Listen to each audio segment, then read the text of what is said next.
Voy a proceder a presentar a Jim Kobielus. Muchas gracias, Jim, por acompañarnos. Jim es director del programa de Big Data y Analytics de IBM. Y Analytics ha sido el tema que hemos estado hablando hoy todo el día, ¿verdad? Es esa capacidad de analizar datos para hacer cosas provechosas. Jim también es editor en jefe de la publicación IBM Data Magazine y Evangelizador de Big Data de IBM. Jim promueve actividades de liderazgo de pensamiento de Big Data, Hadoop, Data Warehousing empresarial y analíticas avanzadas. Jim ha sido expositor en eventos como IBM Information on Demand, Hadoop Summit y Strata. Ha publicado varios libros de tecnología empresarial y se mantiene muy activo con comentarios en blogs y redes sociales. Con ustedes, Jim. Gracias.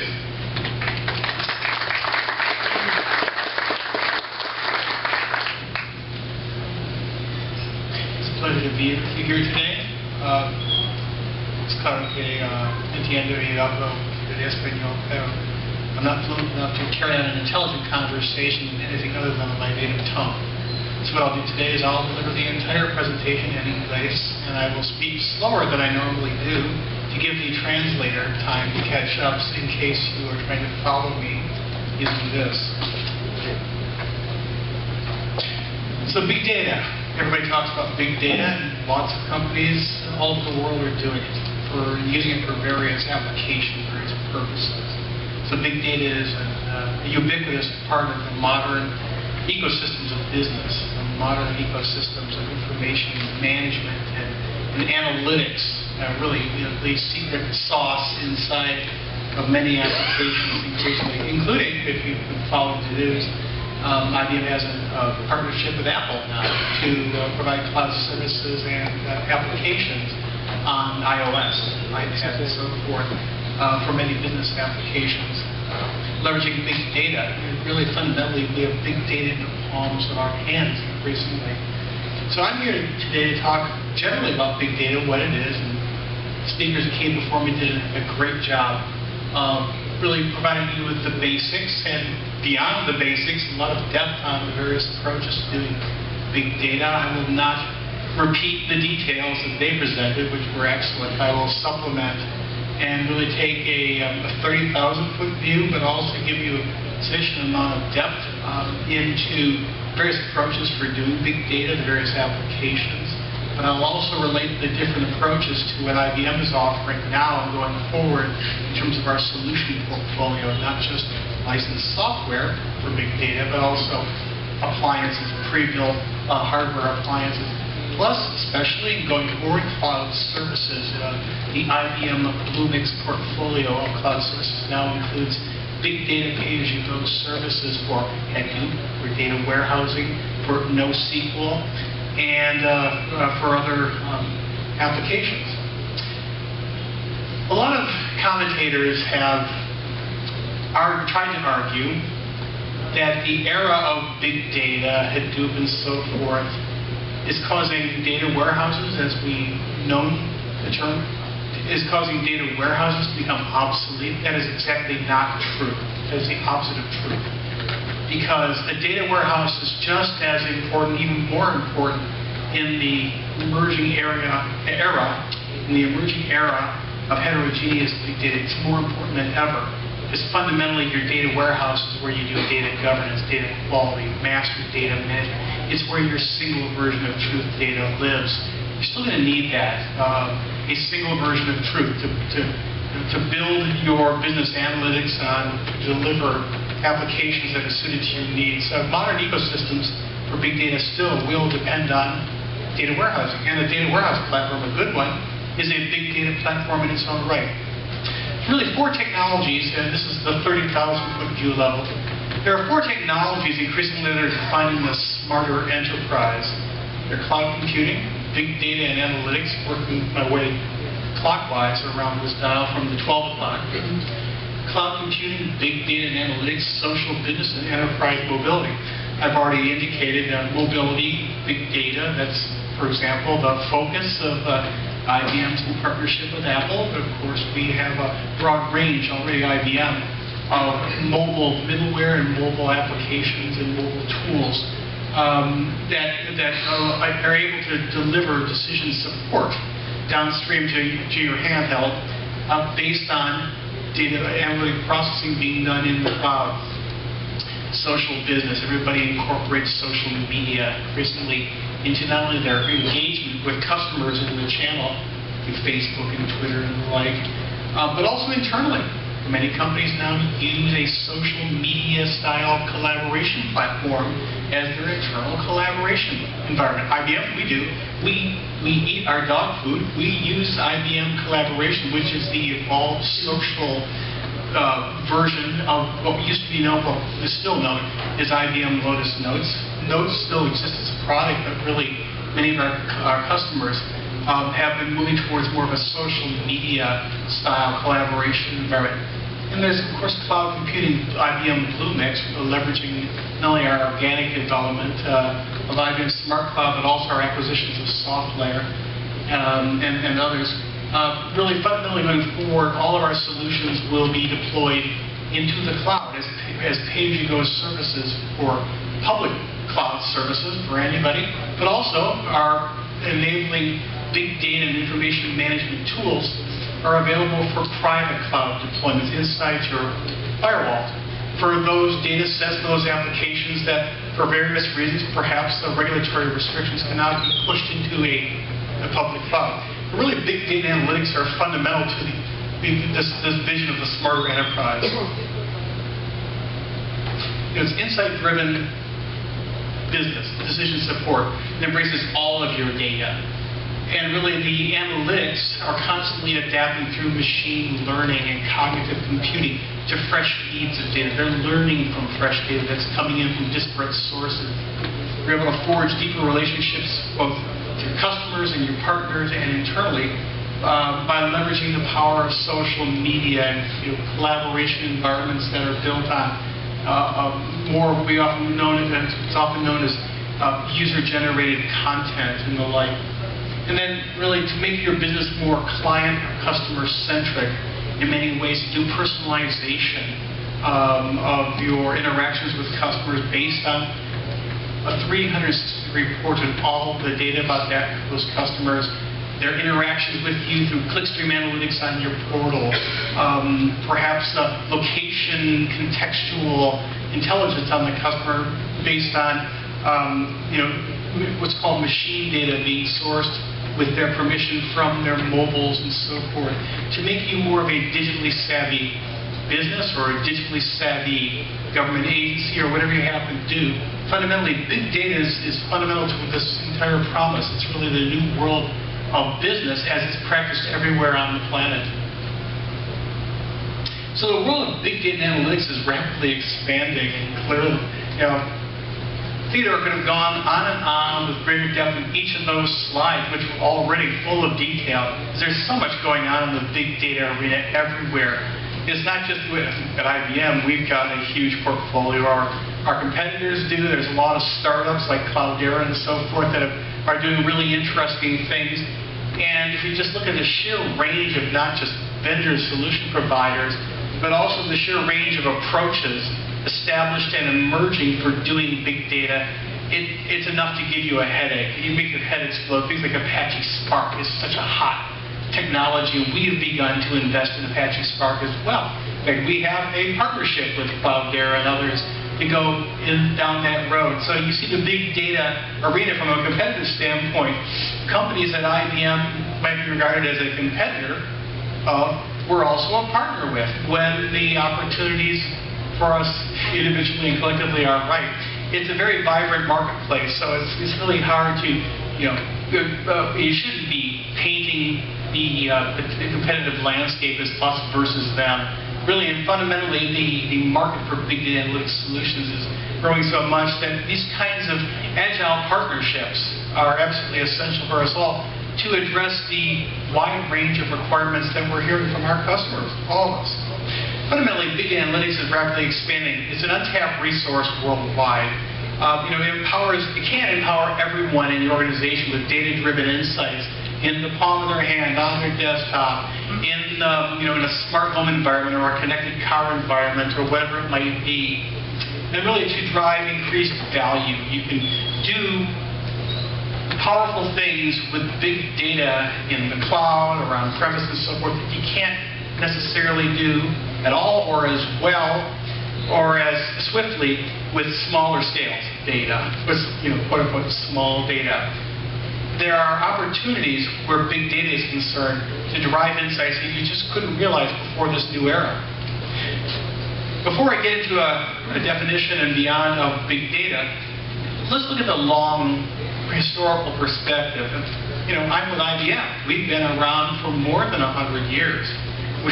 We are the oldest brand in this entire marketplace, far and away. We've been international since the 1912, I think it's 1914, it's exactly 100 years. In fact, our first office overseas outside of the United States was in Brazil, and where we've maintained a strong presence and we've continued to invest all over the world.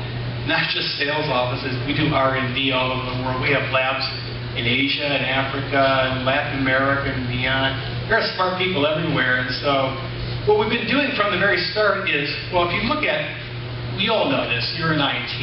It used to be, for a long, long time, the tabulating systems era. IBM started out as the computing and tabulating recording company, CTRC. Electromechanical computing gave way to stored program control computing, von Neumann machines, and and so forth, so on. After World War II, my father was with a former IBM competitor, Spira Univac, during that whole exciting era from the 50s through the 70s and so forth. And what we've seen is that the programmable systems era is still very much upon us. It's the foundation of all modern computing. But now what we've seen since this decade began is we've moved into a new era, the cognitive systems era. Machines that can think like people, past the Turing test of Watson, which I'll go into greater depth on a little bit later in my presentation, is very much a cognitive computing cloud. What is cognitive computing? You could look at it essentially as being artificial intelligence for the new century, where there's some differences from AI as it's been practiced or developed going back 40 or so years. In this new era, what cognitive computing refers to is the ability to think, to do rational thought in an automated environment based on being able to find patterns in unstructured data, or really multi-structured data, that couldn't necessarily be found with the naked eye of an average human, even an expert human. So it's unstructured data from disparate sources. That's the variety being big data. It's machine learning models of supervised or unsupervised. There's a lot of different approaches for doing that can automate the finding of those patterns based on natural language processing, sentiment analysis, and beyond.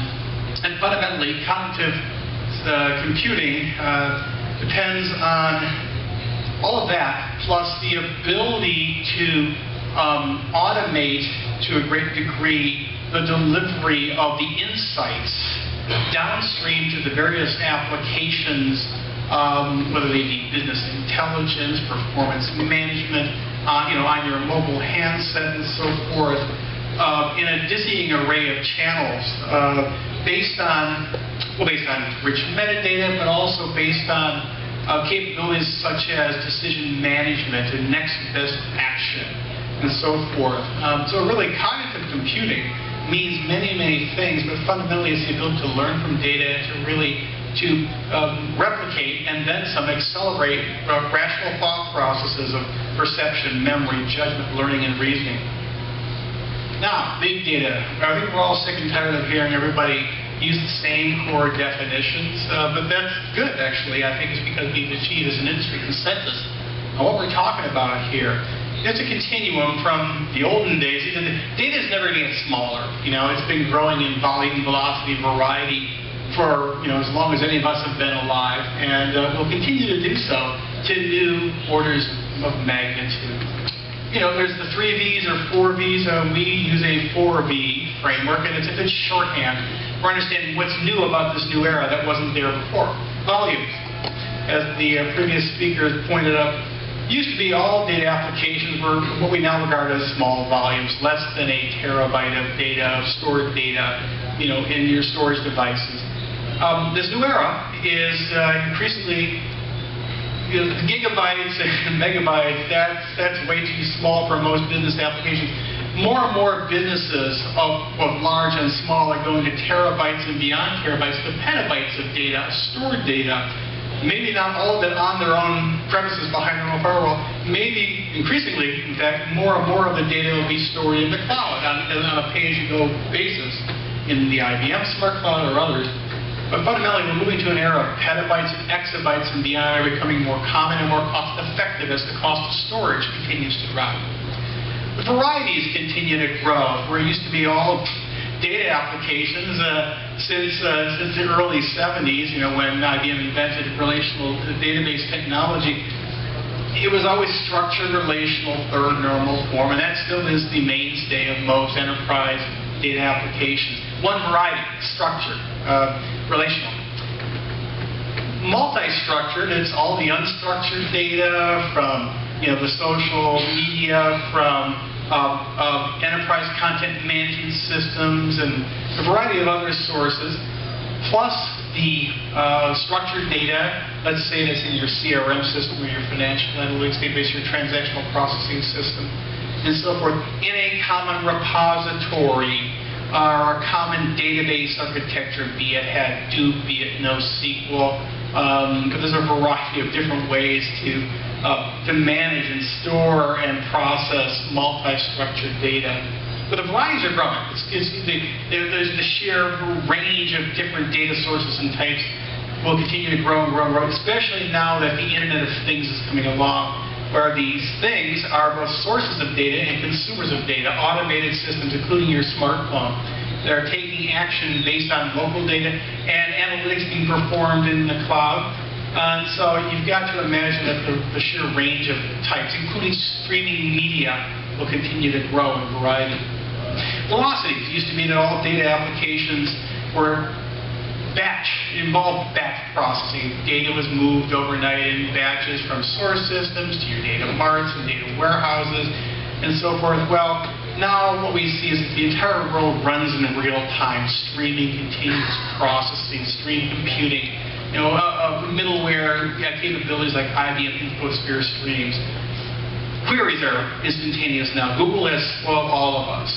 And so we're talking about not just streaming data, but streaming media. The entire world runs on streaming media now, both in a business context and in our personal context. Skype, for example, last night in my hotel room, the wife and I, she doesn't call me on the phone anymore, she just Skypes me. So that's the nature, not just of personal communication. Internally at IBM, we use streaming media internally for our own training. Ginny Remetti, when she wants to send a message out live to all of us, streaming media. That's the way of the world. And the fourth B, veracity, that's where data warehouses come in. Veracity, data quality, the single version of truth, record-keeping data. Where is your latest and greatest official version of your customer data kept? Well, it's in a node or a cluster or a location in your network, that the data warehouse, fundamentally. The need for that kind of repository is not going away. You're not necessarily going to store and manage that data in your Hadoop clusters yet, though. The Hadoop world is moving towards supporting that use case as well, but it will take some time for that to gel as a mature process. So what is big data? Well, it's the 3, 4 V's, and I've already laid out the orders of magnitude of growth in all these areas, and we've been doing this for years. Our customers have been doing the 3 V's in various combinations with IBM databases and in different industries, whether they be telecommunications for call detailed record analysis, whether they be financial services for massive log analysis looking for patterns of fraud, things like streaming media. So, it's not like the 3 V's and big data were invented in the year 2010. They were actually in various forms already being implemented in various industries in various countries before that. But now what's happening is that the cost effectiveness of doing big data has come down so much. A lot of it due to the improvements in the cost effectiveness of dropping the cost of storage, that everybody's doing or contemplating big data because it's more cost effective. So what is big data fundamentally? You know, it's the 3 V's and all that, but I sort of don't like that definition because it doesn't really get into another V that's even more important, the value. What is the value that big data as defined by us all now can deliver that couldn't be defined before big data in the Hadoop era and so forth evolved? Here's my definition at the top. This is slightly different from the one in your printout here. I realized that was an older one that I had been using, but I thought, no, that one talks about extreme scale. That's really marginalizing it. It's really all scales. Big data is all about extracting value, differentiated business value, unique value from advanced analytics, statistical modeling, predictive modeling, natural language processing. Extracting value from advanced analytics and trustworthy data. In other words, the trustworthy data you keep in your data warehouse and other repositories at all scales. Many of our customers, most of our customers who do big data start small, and that's where they should start, with an eye towards increasing their scale to whatever level they need, when and only when they need to scale. You shouldn't be starting at petabytes initially for most applications, but you do need a platform, a big data platform that can scale, that doesn't arbitrarily limit you in terms of the amount of data you can store, the range of data sources you can process, the speeds or latencies that you can achieve. You need flexibility. Our customers are always demanding flexibility, but really start small and then build as needed.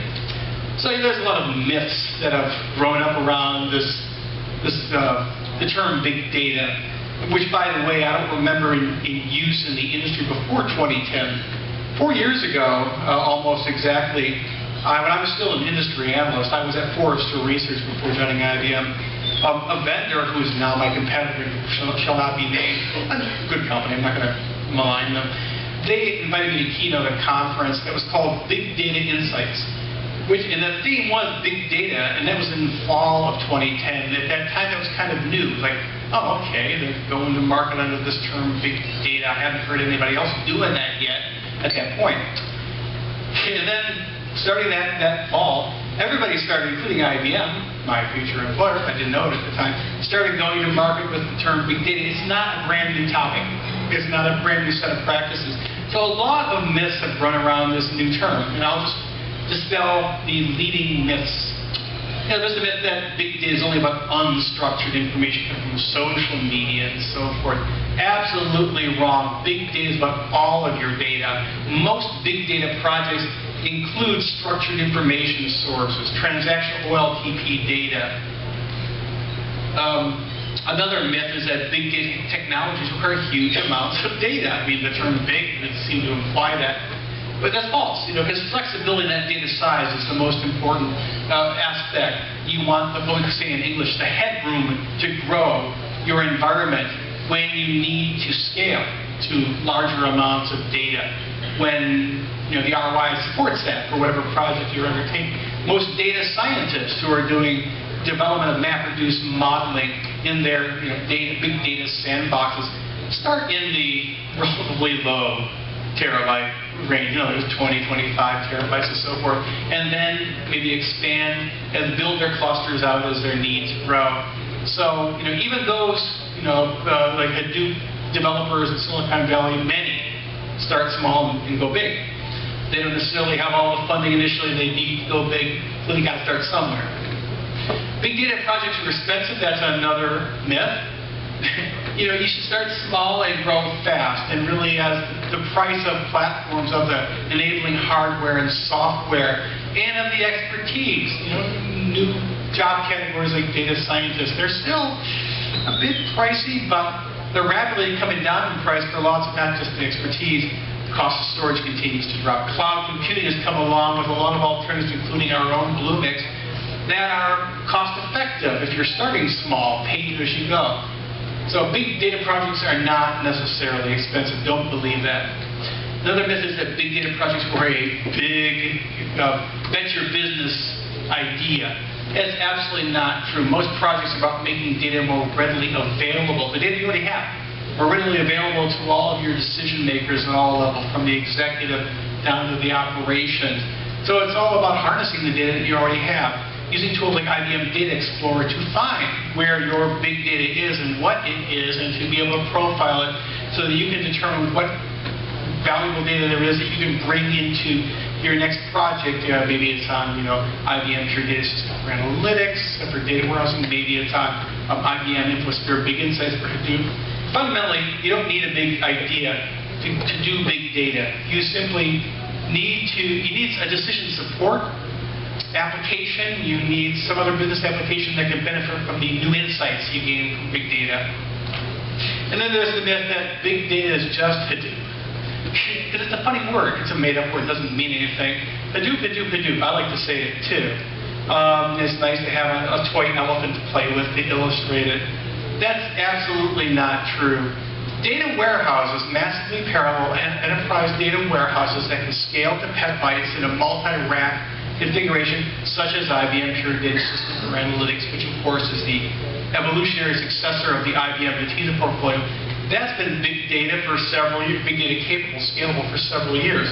And it's not just enterprise data warehouses, it's of course NoSQL, streamed computing environments like IBM InfoSphere Stream, Apache Spark, and so on and so forth.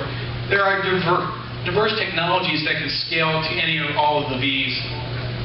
Not just Hadoop, but Hadoop is definitely, in many ways, the most vibrant of the new approaches in terms of the marketplace, in terms of adoption.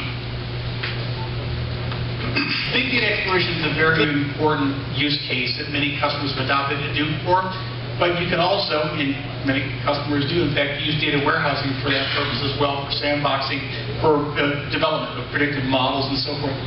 So it's not just Hadoop that supports that use case. Enhance 360-degree view of your customer. Extend your existing customer views, master data management, customer relationship management, and so forth, by incorporating additional internal and external information sources. In other words, it's your data warehouse. It's the single version of the truth, as it were, of the customer, in this case, that you're broadening to include information about your customers that you gain through social media listening tools. We have those. You gain by bringing in data from machine data from the Internet of Things, your geospatial data, so on and so forth, and linking that to the master customer record to gain a fuller view. Clickstream analytics coming into the portal, you gain a fuller view of not just who they are and what they've bought from you, but what they're doing now in your environment with data that hopefully you have their permission to analyze. Privacy is very important here. I don't want to belittle that. And the data that you use to do predictive analyses, for example, when you're doing target marketing, you want some degree of confidence that the promotions you send out through email and mobile, they'll respond, that they'll find them attractive, that they might click through and buy more of your products and services. So enhanced 360-degree view gives you a deeper insight into how the customer thinks and where they are. Like I said, there are privacy implications here, and I don't want to go on and discuss them today, but that's very important. Security intelligence extension, or security incident and event management. Petabyte scale log analysis of security relevant data coming from your systems and applications and networks. Banks use this, financial services firms to look for credit card fraud. Telecommunications firms use it to look for wireless companies, airtime fraud, people stealing airtime on the wireless network and so forth. Clearly government agencies use it everywhere, and we all know what's going on with the U.S. National Security Agency and so forth. But, they're not alone. Everybody's police forces, everybody's military, everywhere are using these kinds of tools to look for patterns that might be indicative of terrorism, that might be indicative of money laundering and so forth. You need big data to do that right in real time. Cybersecurity, very important. Operations analysis, analyzing a variety of machine data for improved results. That's fundamentally, it's log analysis again. It's log analysis to do troubleshooting of very complex problems that might be in your IT infrastructure, that might be to do root cause analysis to find out very complex problem might be originating from in terms of a region or a node or a cluster in the application layer, middleware, and so forth. Many of our customers have been using big data for a long time for exactly that. It's high-performance troubleshooting. Being able to pinpoint specific problems, look for patterns over time, and do predictions so that you can predict where failures might occur in the infrastructure in enough time so that you can take those systems down and do activate a hot backup to stay online 24/7. And data warehouse augmentation. Take your data warehouse. Your data warehouse, traditionally and even now, is not geared for all types of data. It's geared principally for structured data. But many customers do bring unstructured data into their data warehousing environment in what we often think of as a hybrid scenario or a multi-tier scenario where they might be using the unstructured sources Hadoop as a staging or data refinery layer. They might be using InfoSphere streams or a stream computing environment for the real-time data and so forth. They might be using a NoSQL platform like IBM Cloud End for some of the data coming in from the Internet of Things machine data. There's various and sundry permutations of data warehousing augmentation. But really, what's happening, many of our customers are doing hybrid deployments like that involve different platforms that are, each of them fit to a particular purpose, but they play together within a broader infrastructure because they possibly share some commonalities or they can integrate through metadata or modeling and other layers, virtualization. So the returns from big data and analytics are considerable. Our customers have been doing it for a long, long time. And, like I said, we don't counsel customers to go to big data until they're ready, but we also counsel them, advise them to make sure you understand what you're trying to derive, and you can measure it from your big data deployment. Companies in every industry have well-documented successes and results from deploying IBM solutions for their big data requirements. And these are just a representative handful of the case studies, and if you want more detail on it, I can link you to the write-ups later on. Really, when we advise customers, it's really on their big data initiatives. For their success, they need to consider three broad guidelines when they're planning their big data strategy. And I actually rearranged it. We used to put trust on the right here, so I moved left to right, and I end with trust. I moved it so that trust is on the left, and so you should start with trust. At least I start with trust as I'm reading this out. You got to trust your data. You got to trust the environment on which you're processing your data. You got to be proactive from the very start about protecting user privacy and securing your data and enabling strong governance or controls over your data from the very start. As you're getting deeper into big data, there's more of it that can be compromised, and so you need to work through these issues right up front as you're going deeper into your big data strategy. You need to imagine it. You need to imagine the transformative or disruptive potential of big data in your organization and in your industry by building a culture, a data-driven culture that just uses data and analytics everywhere to drive really smart, agile decision support at the executive level, at the operational level, all of those levels. I mean, helps every financial analyst, every business analyst become more of a data scientist in the sense that they're geared and adept and empowered to have the tools to help them find trends or correlations or patterns that they couldn't have found before. Okay. And then realize and invest in a big data analytics platform that is robust and it has all the capabilities and the platforms and tools that can help you realize that promise. And hopefully, cost-effective platform that won't bust your budget from the very start. So trust it. Be proactive about privacy, security, and governance. Create a foundation of trusted data, a data warehouse, a single version of truth, and so forth. Ensure privacy and security. Really understand what the data is being used for, and make sure you're compliant with the relevant regulations and mandates of the various countries or regions in which you operate. So you're always not only obeying the letter of their law, but also you're proactive in terms of making sure that your usage of data, and whether it be in marketing, whether it be in a variety of other capacities, is consistent with the cultural sensitivities of where you have to be operating. And then make risk-aware decisions. Fundamentally, use your big data for risk analysis and be proactive about it, so you understand the risks that you're undertaking as you not only implement these technologies, but as you're implementing more data inside your entire business model. And trust the platforms, the providers, the ecosystems on which you're building this new future. And there's the whole notion of there's the whole issue of what is a mature big data platform. There's various and different big data approaches and platforms on the market. I'm with one solution provider. We have other solution providers here and so forth. There are a broad range of platforms that are mature or maturing, and so I'm not going to debate the definition of maturity here.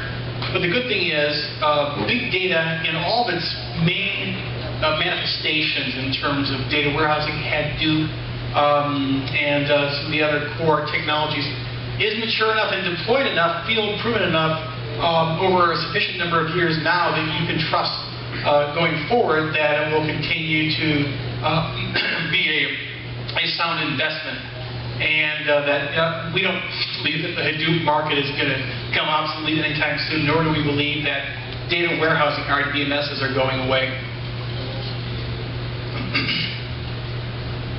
Trust it. I'm not going to read all these details, but it's all about don't skimp, don't sacrifice data quality, data protection, data governance. Fundamentally, big data can be big and managed and trustworthy data. Just need to make sure from the very start that you have the capabilities, the data stewardship program, the data profiling, and master data management tools that can help you manage these growing volumes, varieties, and velocities of data that are flooding into your environment. Imagine extracting insights from all of your data. And that's imagination. You need to imagine the future, a future where you make best use of the data that you currently have. You need to inventory that data, of course, to figure out what you have initially. But also, it's important to note that it's not just the data, especially it's the analytics that you build from that data and that you continue to refine based on fresh feeds of data that make all the difference. You can have all the data in the world, and you can have a full staff of data scientists who are the smartest people in the world, but if they're not building specific machine learning models and predictive models and continue to refine them to meet your operational needs, then you cannot really fundamentally extract relevant insights from your data. So you need to continue to refresh data and models, and to deliver the results of those models into your operational applications to realize this full value. Predictive modeling is a very important part of all of this. Really, fundamentally, one of the core values of big data. Better predictions. What might happen in the various scenarios, so you can plan your strategy and tailor your strategy accordingly. Imagine, unlock insights from emerging new data with old data, external data with internal data, unstructured data with structured data. There's a huge range of different data types and sources that you might consider adding to or supplementing your existing customer data, your existing finance data, existing logistics data with. It's creativity, on your part. Figure out what might be most relevant from the data you currently have, the data that you can possess, or the data that you can easily acquire. Fundamentally, it's not about hoarding and collecting data. The important thing is find the data that is most relevant to your specific needs in terms of the kinds of insights you're trying to derive in your applications that can help you to meet your requirements in business. Social media, social sentiment. People often talk about being able to do social listening of Twitter and Facebook as a golden resource for marketing and brand management. Yeah, it can be until you realize that it's not everybody in the world, not all of your customers are on those media, and so the insights you might gain from survey or from listening into the Twitter traffic, say in Costa Rica, might be one specific skewed segment of your target market. You just need to be aware of the biases of different data sources, different data types. There's biases in all types of data. There's biases in all types of statistical and predictive models. As an organization, your developers and your data scientists, being a core developer, need to be aware of and accommodate those biases or adjust for them as you build out your applications. And infuse analytics into all key processes. Really, we see analytics and big data analytics being deployed into all front-end customer-facing processes and all back-end processes.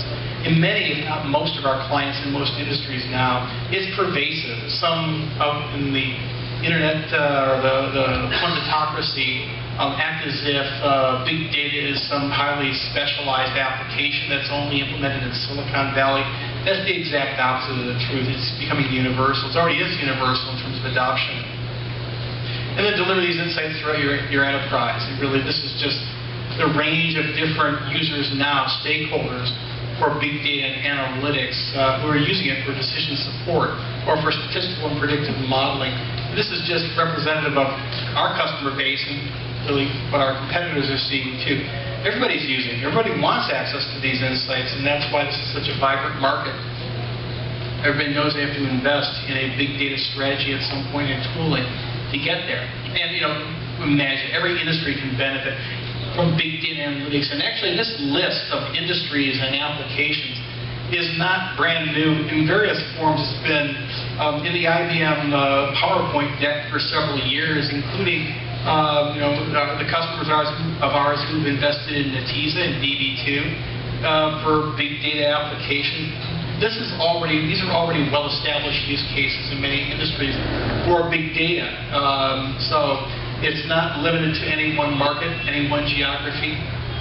And realize the potential of big data. A lot of what it involves is continuing to evolve the skill sets of your people, your business and operations people, in addition to your IT people, by deepening their capabilities to be able to find insights in big data by doing more work that we've come to call data science.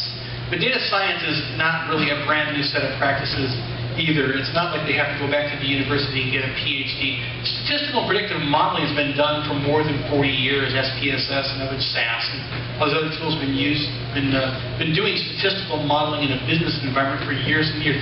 Predictive modeling, another core piece of data science work, has been around for a long time. Natural language processing, text analytics, is not brand new either. It's been around in various capacities for quite a long time. There's a lot of newer approaches too in terms of advanced analytics, sentiment analysis and behavioral analytics and so forth. The important point is that not every business person needs to or wants to be able to do MapReduce programming or development. Their tooling can actually do a lot of that for them through a visual paradigm. Like our statistical modeling, predictive modeling tools in the Cognos and SPSS portfolios are highly user-friendly for the average statistical or business analyst, I should say, to get up to speed and to do some really phenomenal data science grade work without having to invest in a power tool, without necessarily having to go back to take extensive training. So that's important to realize or upgrade their skills.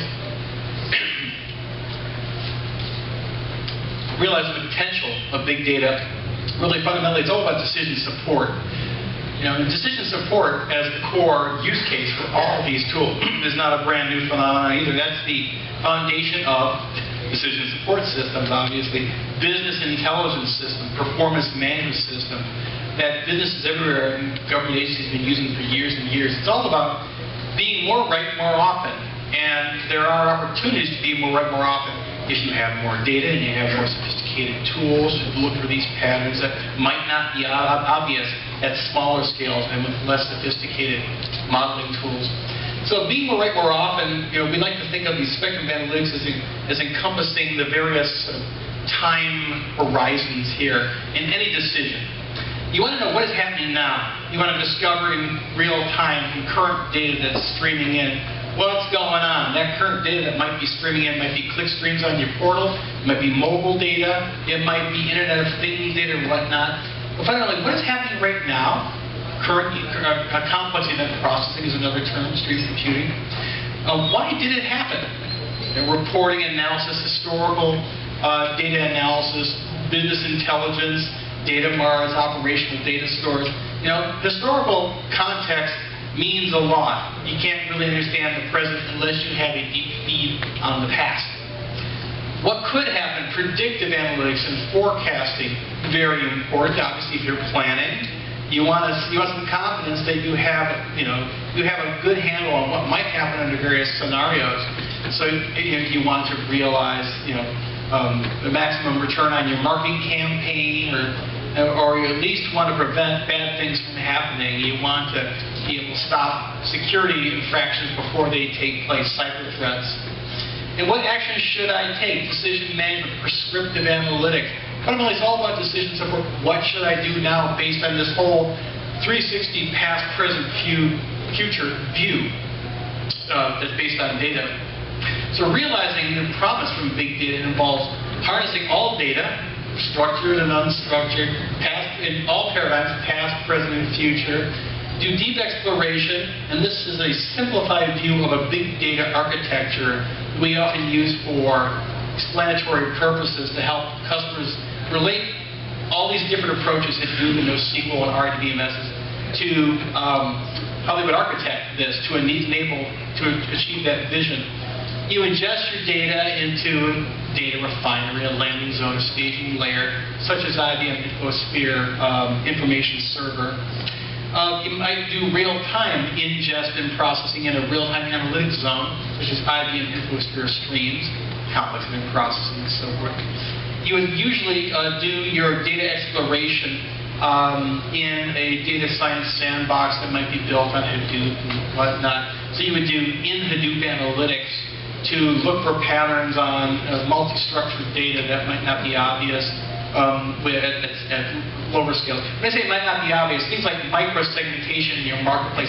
If you have all the data on all your customers going back 10 years, you're far more likely to find the micro niches in the customer base in terms of taste and preference and needs than if you have maybe 10 terabytes going back only 1 year, and it's only like a 25% sample of the total population. So it's all about exploration. You might do that in a landing zone or in a data science sandbox, but also archiving of past data that a lot of our customers using Hadoop for a queryable archive of historical data. It's a very powerful platform for them. And then enterprise data warehousing. This is for governance, data quality, master data management, and data marts downstream, leveraging technologies like in-memory and columnar, like IBM DB2 with Blue Acceleration, for example. And then information governance is essential across the board, metadata, governance, and so forth. It's critically important. You need to have a data stewardship program that spans all types of data across all platforms. This is just an ideal. This is bringing the paradigms, the sort of the time horizon of decision support, and the back end architecture of your big data platform together into a common view to drive insights and value into all downstream applications, whether they be front office or customer facing, whether they be back office. Everything can benefit from big data. And big data, if you look at the bottom here, the underlying platforms doing all this can be any or all of on-premise in an appliance or software running on commodity hardware. It could be in the cloud, like IBM Bluemix, of which we have most of our big data platforms now represented as pay-as-you-go services in Bluemix. This is a fairly recent phenomenon as of this month. And you might also, so you might do a public cloud or a private cloud or a hybrid public-private cloud to address your specific needs here. Here we go. Now I'm getting to the closest I'm going to do to a product pitch. It's not going to be a product pitch. It's just to explain how all these capabilities map to our portfolio. And I'm going to stay more or less at the bottom of this stack here, realizing the promise of big data and analytics depends on having a best-of-breed platform. I use the term platform in the broadest sense. It can be cloud, It could be appliances, it could be software on commodity hardware, or all of the above in various combinations. Watson Foundations is a term that we started to use since the beginning of this year to encompass all of our big data information management platforms, all of our information ingestion, governance, infrastructure, but also all of our tools for decision support, predictive modeling, planning and forecasting, discovery and exploration. But the fundamental thing you need to take away from today's discussion, well, first of all, I'll explain how Watson, as you've heard about it, relates to this going forward. Data management and data warehousing, our pure data system for analytics, NetEase and so forth, fits in our big data, our Watson Foundations platform there. Our Hadoop system, Big Insights, stream computing, Infosphere streams, content management, we have CloudDAM, the NoSQL offering in the cloud, we recently acquired them. And that's just a highly simplified look at it. There's also Informix time series that you could arrange. I could put OLTP in there as well. I forgot to add it. IBM DB2 with Blue Acceleration for, I have to update this. IBM DB2 with Blue Acceleration for both OLTP and also for real-time in-memory analytics belongs there. We have a variety of different approaches to address the different use cases for big data analytics. And most of these approaches also can execute statistical predictive models and MapReduce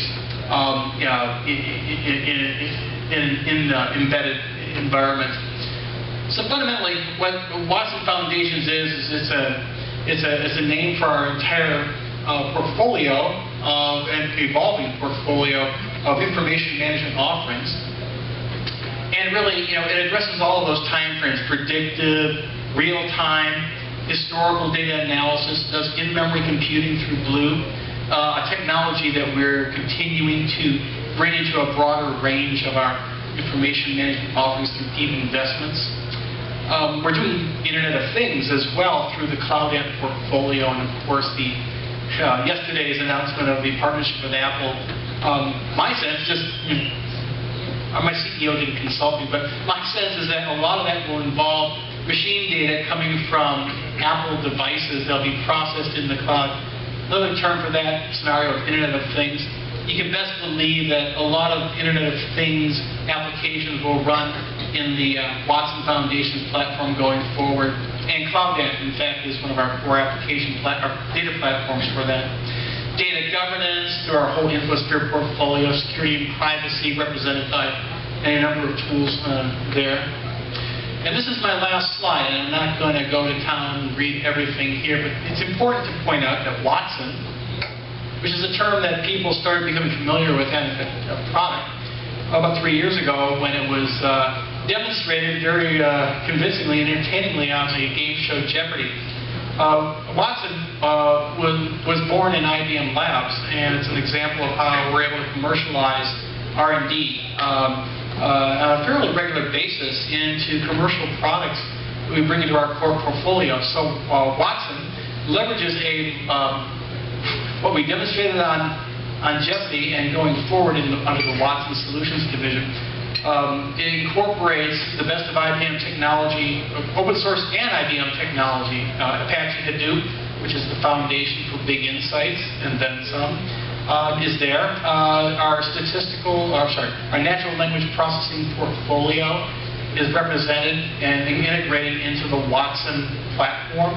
Our tools for search and data management and so forth are all represented within the Watson platform, which we've continued to evolve through additional investments and both organic development and strategic acquisitions. About 2 years ago, we began to Watson brand solutions, all of which are cloud services, and gear them to the needs of particular industries, be they healthcare, be they travel, be they retail, and so forth. The Watson Solutions division continues to work with our industry partners and channels to bring a broader range of industry-specific solutions. And that, in fact, was my understanding of the Apple partnership as well, is that that's geared to delivering more Watson services into a wider range of industries. It may make them accessible to the Apple devices and so forth. Very exciting. So Watson is both cross-industry solutions in the cloud for like engagement, which is like multi-channel call center, like automated scripting, next best action, discovery and analytics, industry-specific solutions that run on the same cloud platform.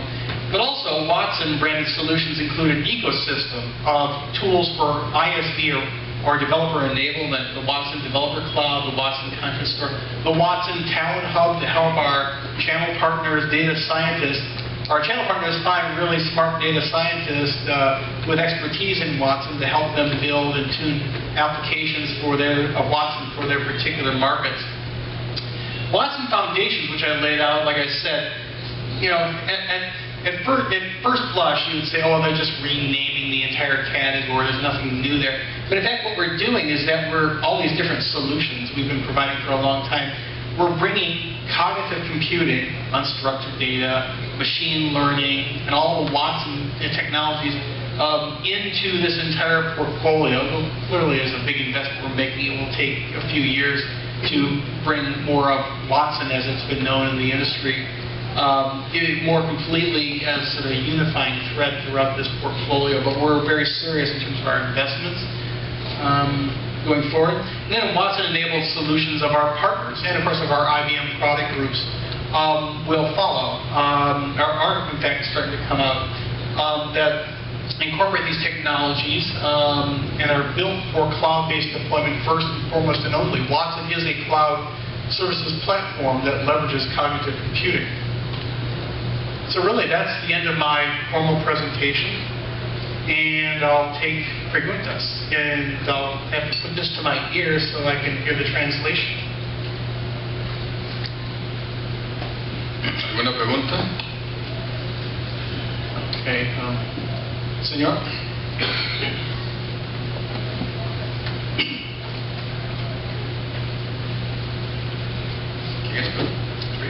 Good.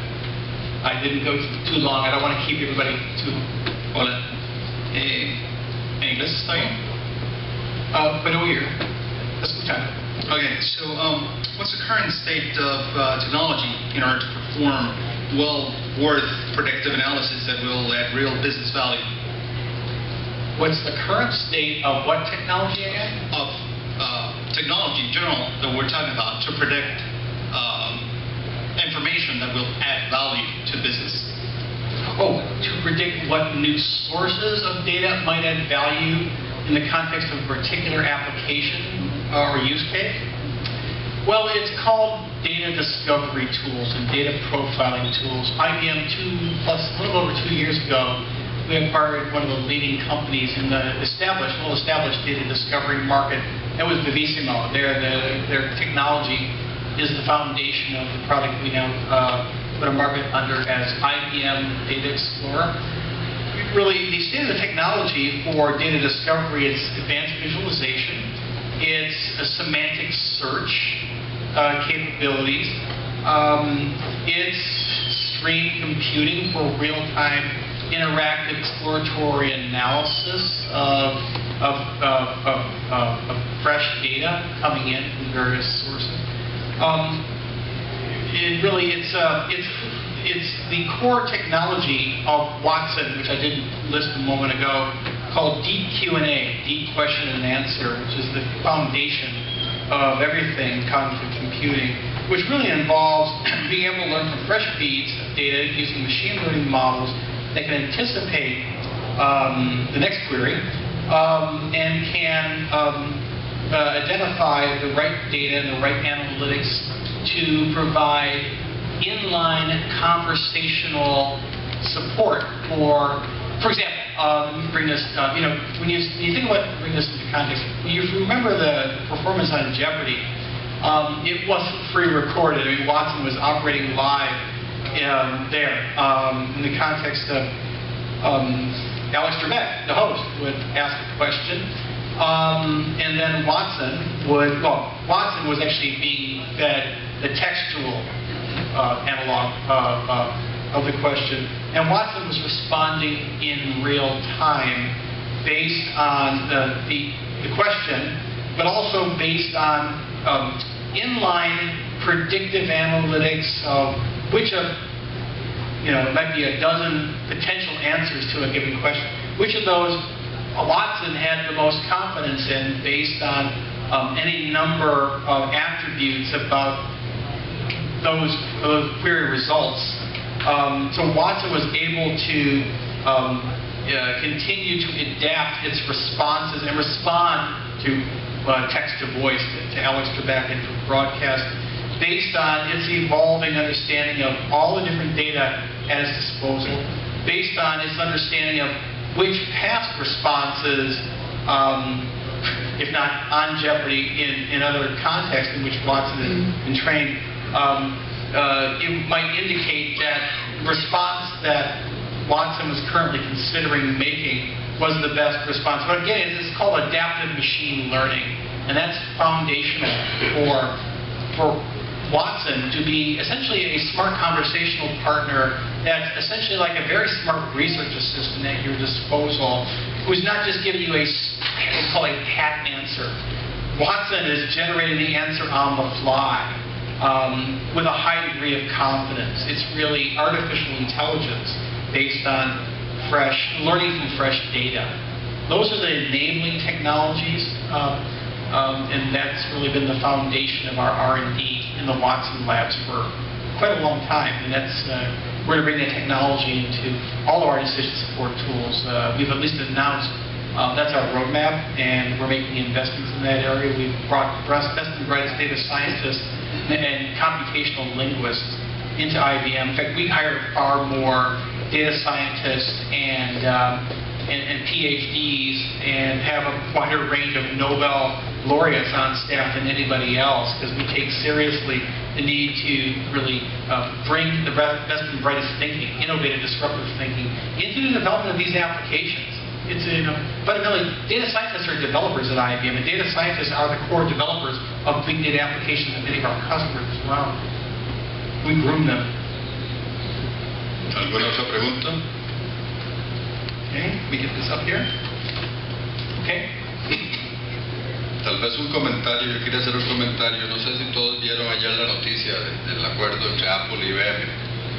Básicamente, por lo menos lo que yo entendí de ese acuerdo, es que IBM va a traer los beneficios del análisis de datos al iPhone y al iPad, y también va a ayudar a hacer ventas corporativas de iPhones y iPads.